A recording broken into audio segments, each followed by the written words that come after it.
Males typically communicate consent non-verbally.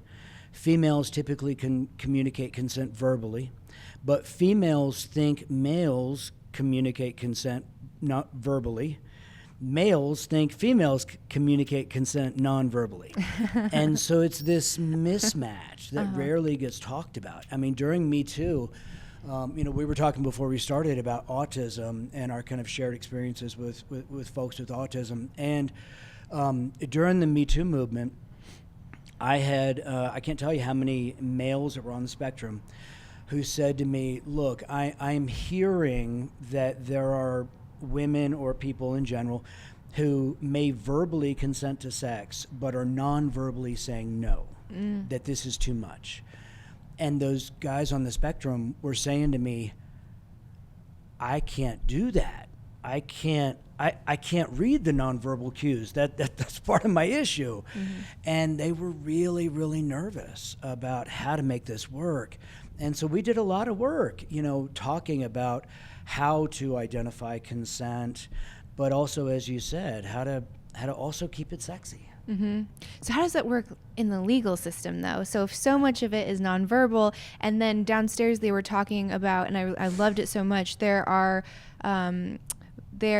consent violations, and then there are consent mistakes, right? And they are different, and intent does matter. And I know so many people that have taken a consent mistake and tried to make it into this big legal thing. And to me, that's so gross, because the legal and social ramifications of someone that gets found guilty of any of that, it's a massive consequence. So I think you need to take that into account. So you have something that comes to a court case, and it's so gray, and it's not like most people are recording it. So it's all kind of hearsay. He said, she said. How does that get handled? What are the outcomes typically?